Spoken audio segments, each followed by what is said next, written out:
So yan yung mga white leghorns natin mga ka-farmers.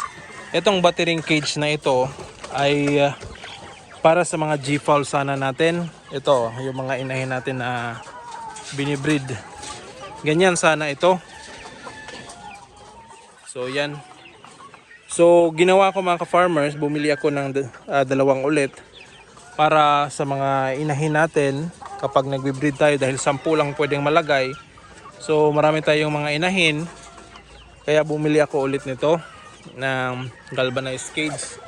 So nung una, ang problema nito mga ka-farmers, kapag yung manok mo talaga ay nanunuka ng itlog, kapag gugulong yung itlog dito mga ka-farmers, maaabot kasi ng mga yung matutuka pa rin nila yung itlog kapag ganito.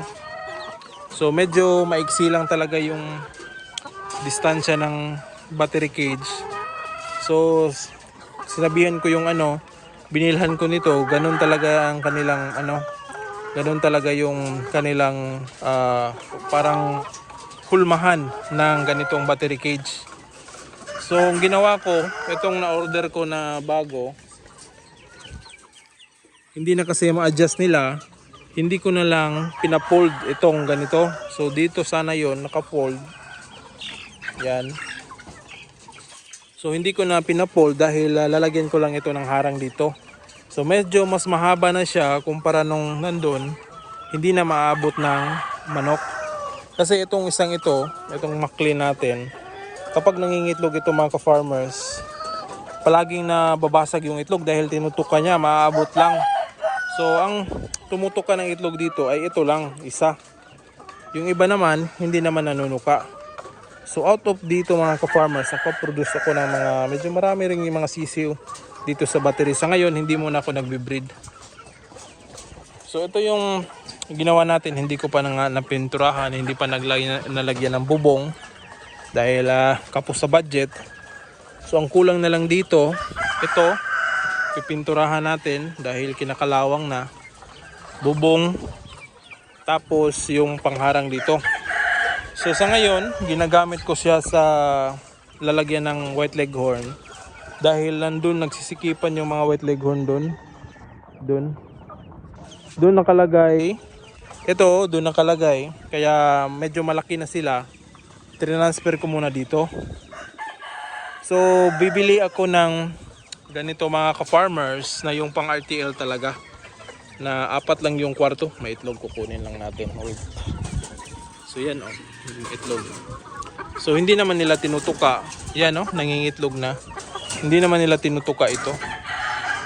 So okay lang yan kung iwan dyan. Pwede bukas na lang natin kunin. Hindi naman tinutuka. So ito, nasa mga 3 months na yata itong mga leghorns na ito.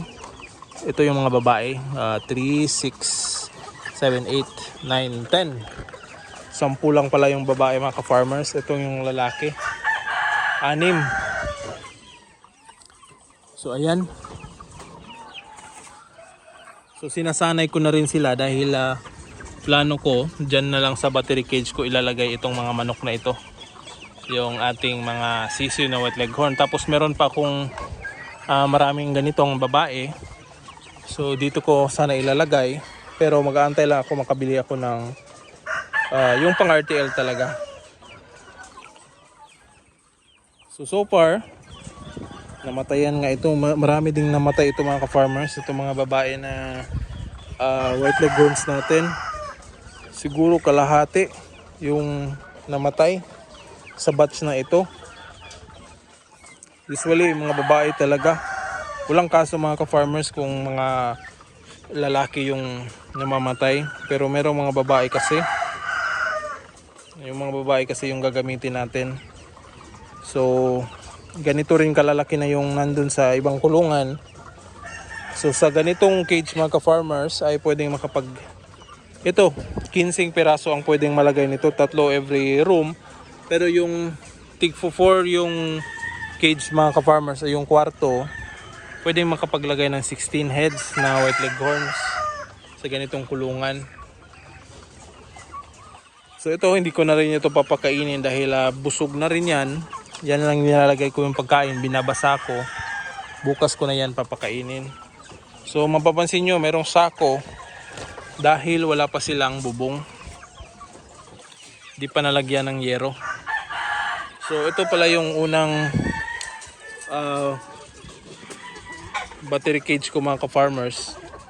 Ito yung umabot ng ginawa kong battery cage na umabot ng hindi pala ito.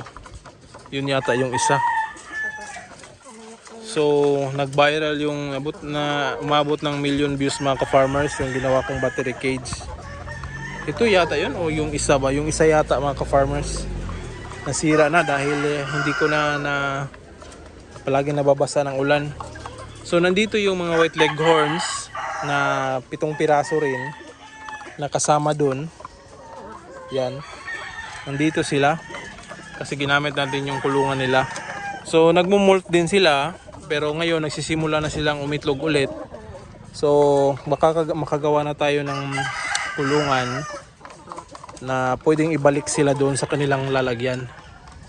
Yan o. So yung itlog nila gugulong dito. Ito hindi pa nasira yung kulungan, hindi pa masyadong sira yung kawayan nating battery cage dahil merong bubong, hindi nababasa ng ulan. Yung isa sirang-sira na. So ipapakita ko yung isang battery cage ko. So ito yung battery cage ko na nag-million views. Yan.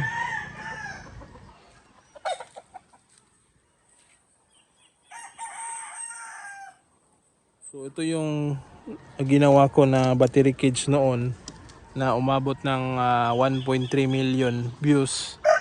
Ngayon, sira na. Yan o. Inaanay. Hindi ko na natuunan ng pansin ito mga ka-farmers. Nagagamit pa naman sana ito kaso hindi ko nalagay sa ilalim. Kaya palaging nababasa ng ulan at inaanay. So sariling gawa ko ito na battery cage. Kaya ngayon hindi na ako gumagawa nito dahil pang short term lang talaga ito. Yung ganitong battery cage. So maximum yata nito abot ng 5 years. Pero kung maaalagaan mo ng mabuti, tatagal din. Kaya yung galvanized na lang yung ginagamit ko mga ka-farmers na battery cage para mas matibay. So itong battery cage natin ay marami na rin tayong na-produce dito na white leghorn. Kaya yan, sayang. So yung battery cage na yun ay sira na, hindi na natin magagamit. Kaya ito na lang yung ginamit natin. Ito na lang na yun na kahit may kamahalan ay bumili na lang tayo ng ganito para kahit ganito nababasa ng ulan hindi agad masisira yung battery cage.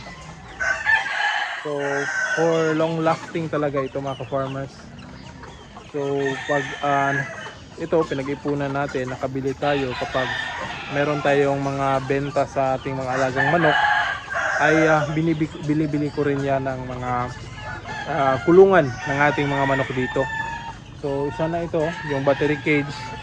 Kapag yung mga nakaraan, nakapagbili din tayo ng mga yung square pen.